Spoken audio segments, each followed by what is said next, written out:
Hello and welcome to the United Community Channel. My name is Jack.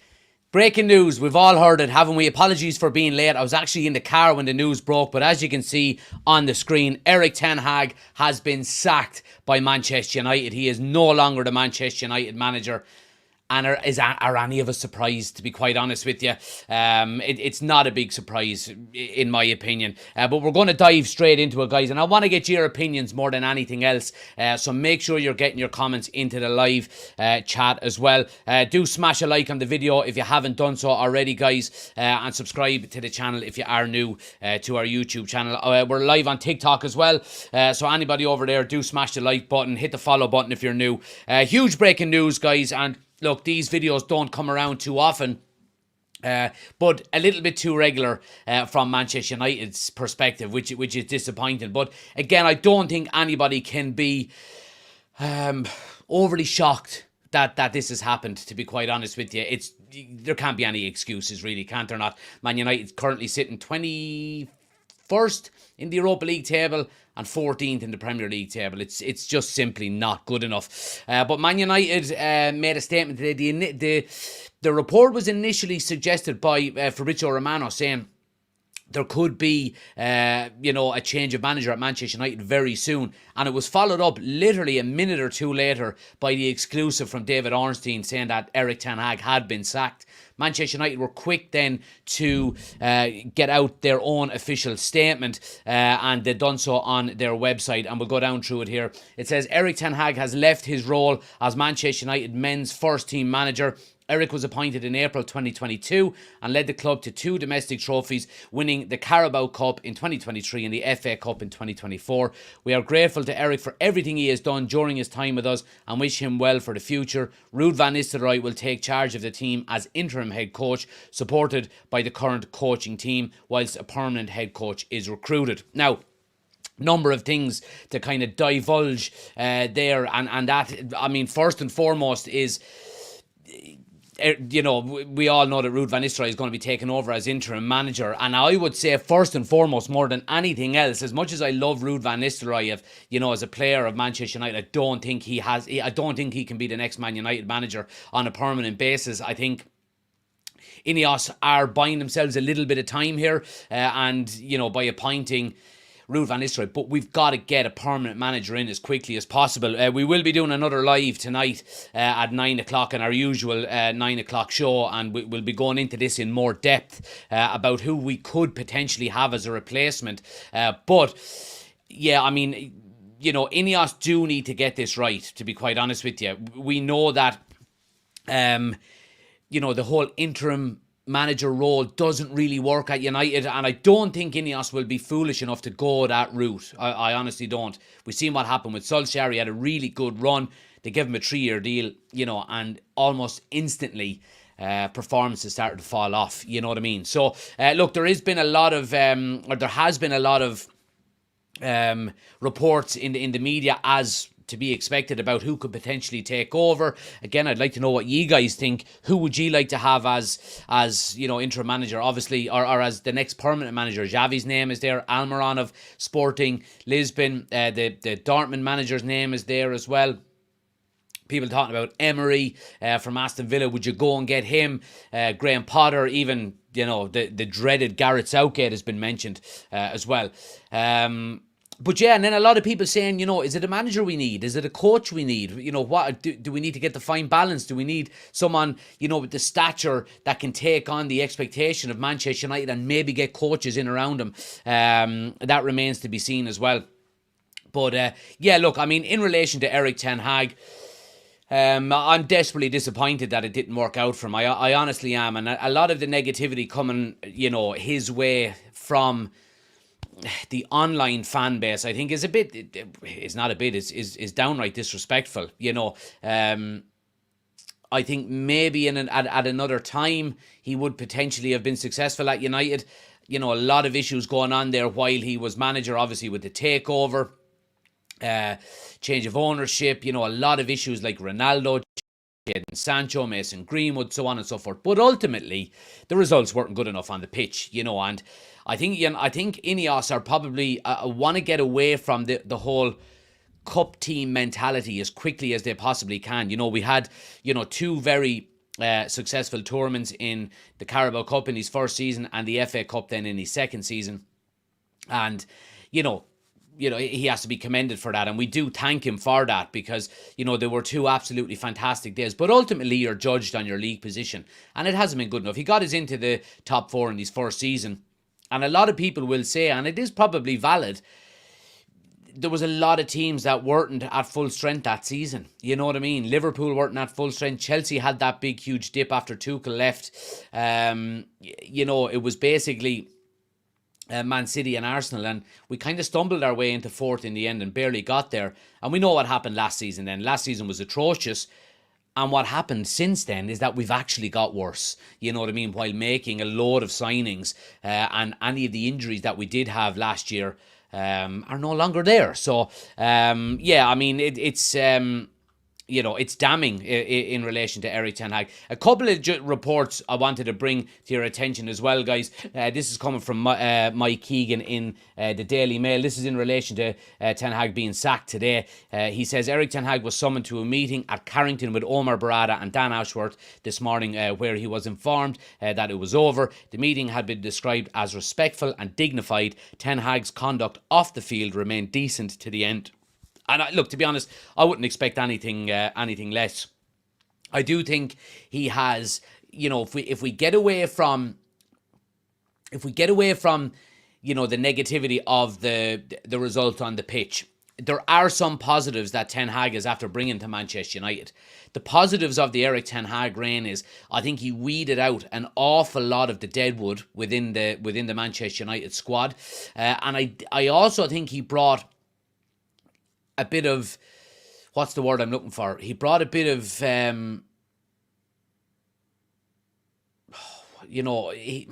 he demanded, I think more than anything, I think he brought the dressing room under control. And, we're very quick to judge his reign now and how negative it was with results, last season and the start of this season. But let's think about where we were and how it was. I still think it was way worse coming to the end of the Ragnick reign. And when you've had players that were running the dressing room and, player power and so on and so forth and social media FC, we didn't really see that under Erik ten Hag. I think he got the dressing room under control. He weeded out the bad eggs and the deadwood in there. And I do think we are in a better position now than we were when he took over, even though we sit in 14th in the Premier League table. And it might sound quite weird to say, I do think we are. I think this squad is far better than the squad that Erik ten Hag inherited from the Rangnick reign. I think that does have to be, some credit does have to be given to Erik ten Hag around that. So, credit where credit is due, in my opinion. Let's see what you guys are saying here. Let's jump into the chat and run down what you're saying here. Ben says, about time he's gone. DJ says, just woke up today. Dylan says, best for us, but where do we go from here? Ineos said they're looking for a head coach, not a manager. Well, that's the modern way of doing things, really, isn't it? Ben says we should have never continued after the FA Cup. Well, I think the FA Cup gave. I think he deserved to take the team on after winning the FA Cup. And I think he did deserve maybe one transfer window at least under Ineos to see what he could do. But subsequently it didn't work out for him. DJ says, sadly, here we go again, but this one was a bit overdue. Yeah, and look, I mean, we're starting from scratch again. That's what we do have to take into consideration here. We're starting from scratch all over again. And I think,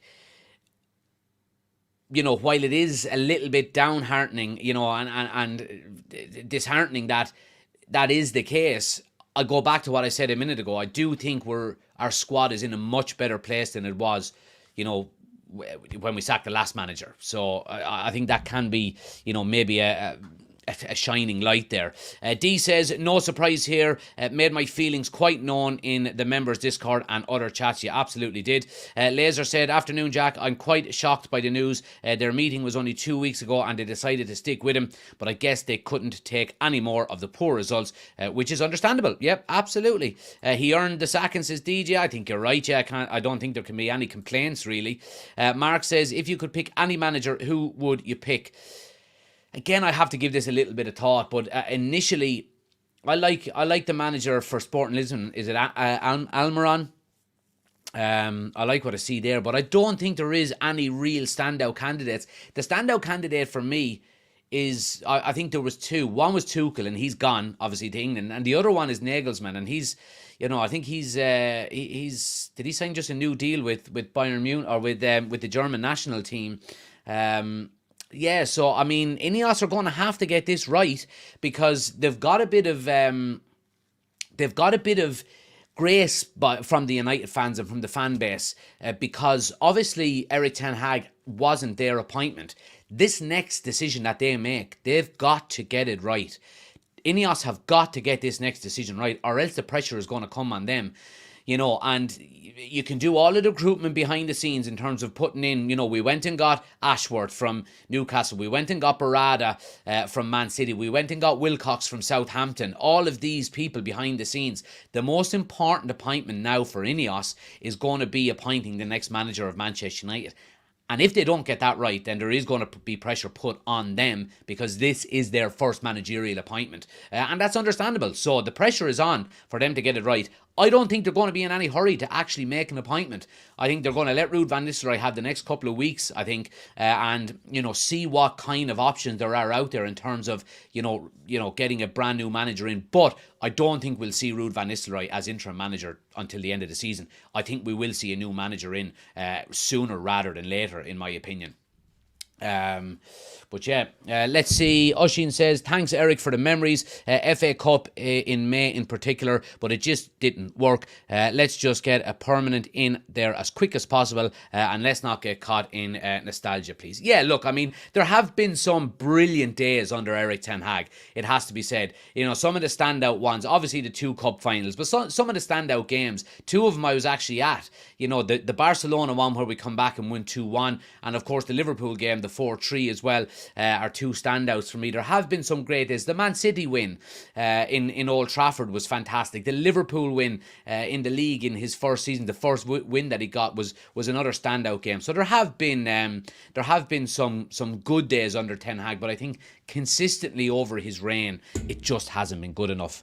D says, Xavi, Amaron, Nagelsmann, Inzaghi, Larsson, Marcelino, Knutsen, McInnes, Palladino, Thelen are taking no prisoners this year. Keane, yeah, there we go. I mean, there are options out there, but again, like I said, Ineos are going to have to get it right.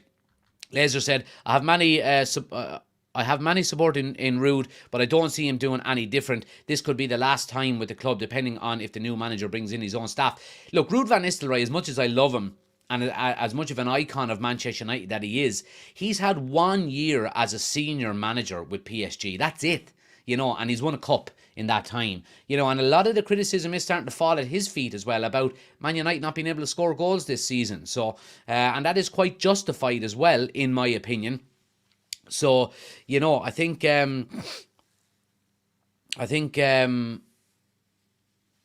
I don't think Ruud van Nistelrooy will get it long term. Finn says, if they can't get their man, Ruud could be there for a few months. Ben says, I'm glad he's gone, but if I feel like results won't change straight away. Well, look, the thing about it is, as well, with Ruud van Nistelrooy is, we can't be writing this season off. Look, top 4 is going to be very, very difficult. But we've got a big opportunity to go and win the Europa League, for example, which will get us back into the Champions League. And we know the benefits of being in the Champions League, not only with revenue, but being able to attract players to Manchester United. When you're in the Champions League, it is easier to sign, the higher tier players. So the season can't be a write-off. And I think if you do put Ruud van Nistelrooy in as manager, I think you are kind of, playing into that a little bit, we'll wait until the summer and then we'll put a permanent manager in place. There are managers out there now that you can go and get. And it all depends on, who wants to come to United as well. Because we talk about, the likes of Emery, and I would love, he would be my number one choice. He would be my number one choice if we could go out and get any manager. It would be Unai Emery. I think he's an absolutely fantastic manager. And I've said that as far back as when he was the manager of Arsenal. I thought he got a completely raw deal there. But why would he leave Aston Villa? You know what I mean? Why would he leave Aston Villa? It just wouldn't make sense, given, the great work that he's done there over the last 2 years, and the fact that he's in the Champions League and doing well. And yeah, I don't think that would be an option, albeit I would love to have him. He says, Keane being my main one, get a bit of character back in and the love of the badge back in. Well, yeah, we spoke about Roy Keane a few weeks ago, didn't we? And I think, while Roy Keane may not be a tactical mastermind, he would certainly be able to manage the club. He would be able to go in there and set standards. It would be all about putting the right managerial, the right coaching team around him to maybe do tactics or whatever the case may be. But I think Keane would be box office. Would he be the manager that would bring us back to winning league titles? Probably not, to be honest with you. Probably not. I like Almiron, says Oshin. Frank, Thomas Frank is another one, from Brentford. We're not getting a manager. We're not getting a manager in the Ineos era. DJ says, after all the managers we've seen, I'm not going to even be happy about the next manager. I've lost hope this deep in the rebuild. This is only the start of the rebuild. We're talking about, over a decade of misery as Manchester United fans. But the rebuild started this summer with Ineos coming in. Obviously they're there a year now, but they didn't sign anyone in January, and they got the back end of the club sorted with recruitment of, directors of football and sporting directors and so on and so forth. The rebuild started this summer, so we're 3 or 4 months into it. So don't lose hope. Don't lose hope. That's what I would say. But I would look, to be honest with you, I don't think there's a Man United fan out there at the moment that doesn't feel a sense of relief today that Erik ten Hag maybe is gone, because it was just getting so bad, and it didn't look like turning around at all, which is, the most disappointing of all, to be honest. Ben says, we should have never blamed Ronaldo. Well, I completely disagree with that. I think Ronaldo's antics were disgraceful, to be honest, and I was glad he left. I'm glad he was thrown out, to be honest. Oshin says, now let Ineos get their man in, back him and see was it Erik ten Hag alone, or whether players will change. Exactly. Now there cannot be any more excuses about players, and I've seen a couple of people putting the comments into the TikTok video that I done about the players throwing another manager under the bus, and I don't think that's the case this time. And I went in heavy on the players. Was it last season? Early on in last season, saying that you're going to throw another manager under the bus. But now, I mean, you look at the team on the weekend, the only 2 players that weren't signed by Erik ten Hag on the pitch were Bruno Fernandes and Diogo Dalot. Obviously you got Marcus Rashford, who came through the academy, but all of the players that were signed, from outside of the academy on the weekend were Erik ten Hag signings, bar 2. So I don't think that excuse can be thrown out anymore about players throwing the manager under the bus. I honestly don't. He brought in discipline and standards. He certainly did, Oshin. I agree with you 100%. If now that Ineos are in and they get their own man in and it doesn't work, then we know it's a group of players that's in the dressing room. Shaw, Rashford, Diallo, Bruno, Casemiro, Eriksen all need to go. Let's see what else we've got. He also says, put Rude on attacking coaching only and get Berbatov in to help him. Let's get a manager in, Kino, and let him bring in his own assistant. Pantera says, why would Unai Emery leave a top 4 club to manage a mid-table team that we are now? Well, that's what I agree with you, Pantera. I 100% agree. I think, I don't see why Unai Emery would take it. It has to be said, take a step back to join Manchester United. It's a bigger club. But at the moment, in terms of on-field and league position and, who's more likely to maybe win a trophy, you would say Aston Villa. You know what I mean? So there we go. Thomas is in. He says the bookies have stopped the betting on Xavi. I did see a report earlier on about, and of course we'll get into this in more depth on the 9 o'clock show tonight, that someone was reporting that Xavi is not being considered. So I don't know, there's going to be a lot of different reports in the next few hours, but we'll try and maybe weed out some of the bad ones and bring you the good ones when it comes to the 9 o'clock show tonight. Rich Fay has been talking. He's obviously a Manchester United reporter. He's been saying that where are we? Here we go. Sorry, that is the wrong one. That one. That Julian Nagelsmann, Thomas Frank, and Ruben Amorim, Amorim is how you pronounce his name, are all contenders to become the next Manchester United manager. I would be happy with any of them three, to be quite honest with you. I think them three would suit Manchester United, I think. Look, we know about Julian Nagelsmann. He's managed top clubs in Bayern. He's the German manager. I don't know how easy it would be to get him out of the German managerial position, to be quite honest with you. I think Thomas Frank would be easily attainable, to be quite honest with you. I think if you're the Brentford manager and Manchester United come asking, I think you jump at it. And Amorim, I think they're 6 points behind. Is it Benfica, I think, in the Portuguese league, albeit they do have a game in hand, or they're 6 points ahead, one or the other. But again, I think it would be a big step up from Sporting Lisbon to Manchester United, and I think, somebody like him would probably jump at that role as well. But look, again, like I said, between now and when we do appoint a new manager, there's going to be a hell of a lot of reports out there. And other reports are suggesting maybe Kieran McKenna, for example, of Ipswich, who was being touted in the summer. He signed a 6-year deal at Ipswich. Michael Carrick at Middlesbrough. Is he too early in his managerial career to come along and take over, a club like Manchester United? That remains to be seen. D says, I was right yesterday. Turnaround started yesterday. Laser said, I 100% agree with you there, Jack. Rude is probably frustrated by the attitude of our forwards in training. We still have some who just don't want to put in a shift when they can't be on Rude. Paul says, United should get Thomas Frank from Brentford. He's an underrated manager. Dylan says, not sure about Thomas Frank. It's a massive step up from Brentford. It is. And look, people are not going to agree on everything. But again, look, a lot of options there. Would be interested to even see what kind of team Rude puts out on Wednesday. Yeah, I mean, Wednesday is going to be box office now. It's going to be box office, to be honest, because, Rude is going to be walking out in Old Trafford as the Manchester United manager.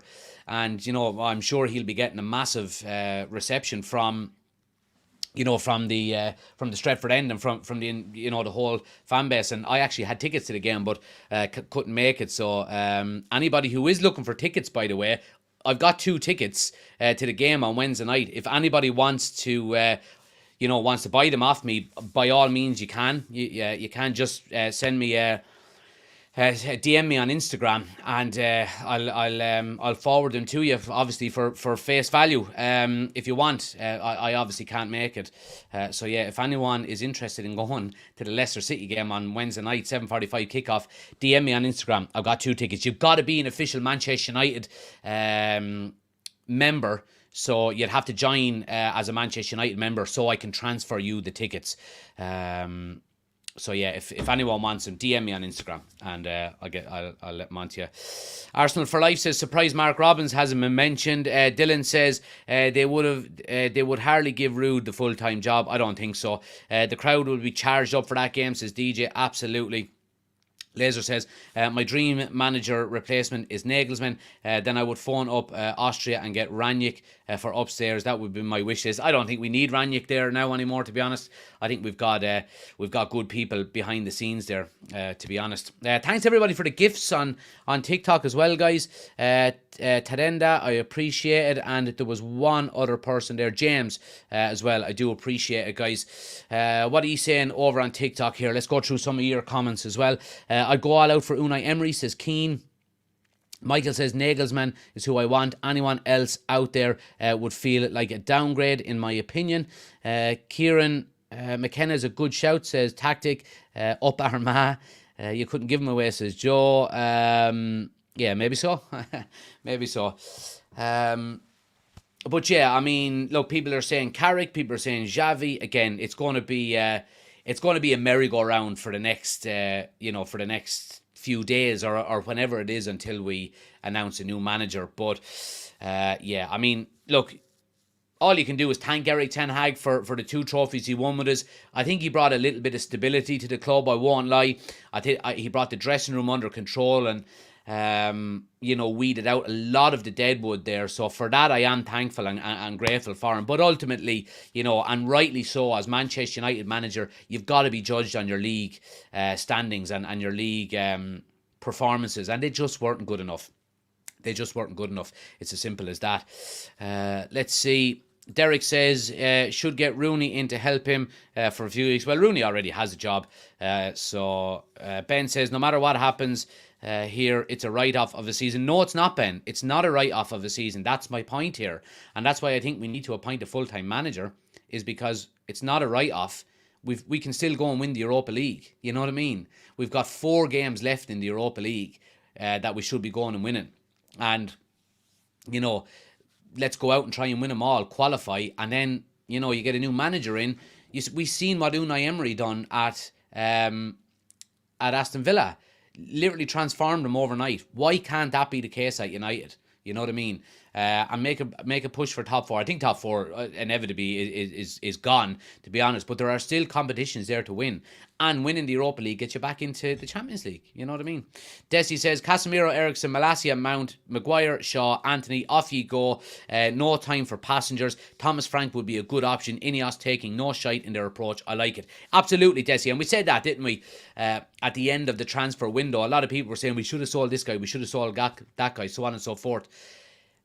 You can only do so much in one transfer window. We got rid of 14 players in the transfer window, just gone. I'm under, be under no illusions that Ineos are going to continue to clear out that squad.